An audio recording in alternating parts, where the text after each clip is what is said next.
Well, I thought I would do that little piece and everything. Mama been to the crossroads. She take the violin to the crossroad because she stopped at violin classes, as you can see, so I had to let the demons teach me. Hello? Mama had to let the demons take control of the bow. I had to call them in. I said, come on, y'all, help me out here, because I ain't been to classes in forever and everything. Hello? So anyways, I was just, this is the second time I did this video. I just wanted to talk about it again. This bow was actually $50. It's cheap. It's no good. It's no good. For all of you violin enthusiasts, y'all know that this ain't no good for $50. The average bow costs well over hundreds. I just bought this bow just when I did one of my last classes, which was over a year ago. She was teaching me how to read sheet music, which is very difficult. And I got to go back. I'm going back, so that means that I got to go back to the beginning stages of the book. You cannot, once you start these talents, musical talents, or even painting or whatever your talent is, you don't use it, you lose it. So I lost it. So I had to let the Crossroad Demons help me out. But to give you an idea, this violin is it's dirt cheap. It's really no good. I mean, it's good to learn. It's good to learn. But it's a toy violin. It's a child's violin. It's a toy. As you can see, this is supposed to be black ivory. The fact it's just only painted wood, the wood chips. Black ivory is not going to chip. Okay? This came out, so I had to put that back in there. It's not in there properly. You know who you are. I know you do violins. Girl, can you help a sister out? The string came out. I stuck it back in there, though. And I put it back in there some kind of way. My violin teacher, you know, she would, she can do all of this. She can replace all of these strings. But I think she said if that bridge give out, you would have to literally take it to a shop. I don't know how true that is. So, yeah. So this is literally a toy. A toy violin, but it plays exceptionally well, you know. Maybe it has a lot to do with who's playing it, but a pro could take it and make the best out of it. I think the key thing is to have one of the best bows you can afford. Probably a $200 bow will make this sound excellent. My teacher, I was using my teacher's bow.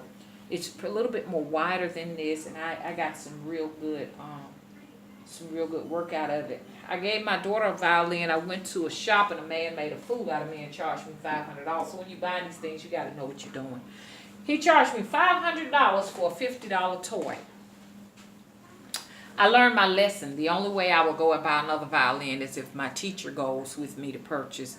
But she orders them offline and we try them out and everything. So she was telling me at a point I was in last year, which I'm still there because I got to learn how to read notes all over again. She said what I have now is okay. How much did I pay for that violin? Like a fool. I don't even want to tell y'all because y'all going to be looking at me like I'm crazy. Okay? But I really want to take it more serious now. Because at the time I was just like doing it because I said I wanted to do I just wanted to try it again because I used to play as a kid. So I just wanted to do it again. It's really a hobby because, you know, I'll never ever play for an orchestra or anything like that, you know, because, I mean, if you my age, you talk about playing for an orchestra, you can forget about it because, you know, orchestras hire out very young people coming straight out of high school. They might be 18, 19, and you build your career from there and everything. But oh gosh, I wished I could have played. I did play for a concerto as a kid, but it was a clarinet, and it was an amazing experience. I remember one of the songs we played was big band bossa nova. Oh my God, I thought I was just, oh my God, I thought I was just in a real concert. So it was always my dream to be in an orchestra, but it never ever came true. Okay, so I said, I'm going to play this. But they do have an orchestra for beginners. Once you get, you know, kind of get some of the notes down. shoot, and it takes years to build up your skills as a violinist, and the only reason I was able to pick that back up is because I had done it as a child. But I'm not saying that if you never played a violin in your life that you can't pick it up now. If you got a passion for, just all you need is a passion for the violin. If you got a passion for it, then you can go a lot of places no matter how old you are, okay? You can definitely do that. Some of the students in my teacher's class, they were like, so I think the oldest one was like in her early 60s. So you can be any age and play and everything. Like I said, it's about the passion, not the I'm gonna play for orchestra. That's how it was. I'm gonna play for a symphony. It's always been my dream as a kid to play. And I just thought a little different than other children and stuff. And where the thinking came from, I don't know. But as a kid, I always wanted to play Rosemary's Baby in a symphony. I always wanted to play that. Not Rosemary's Baby. I'm sorry. I want to now play Rosemary's Baby. Look at that piece, Rosemary's Baby. No, I wanted to play the Omens. Yes. Me moves. Me moves. That's one of the greatest pieces ever put together.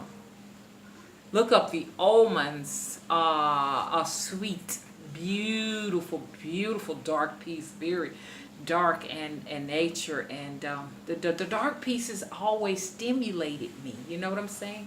So cats like oh gosh, I wanted to Beethoven always woke me up. It was just like, oh, you know. And so, you know, as you know, I love orchestra, I love symphonies. You know, as kids, my mom would always take us to the symphony.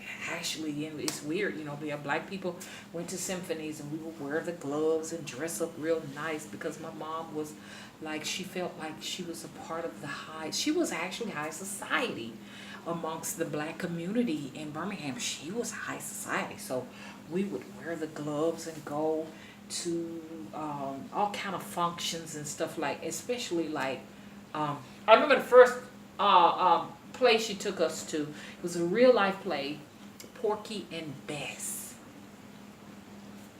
And so anytime there was going to be a symphony or a play or something like that, a musical play, we were there. And she took music very serious.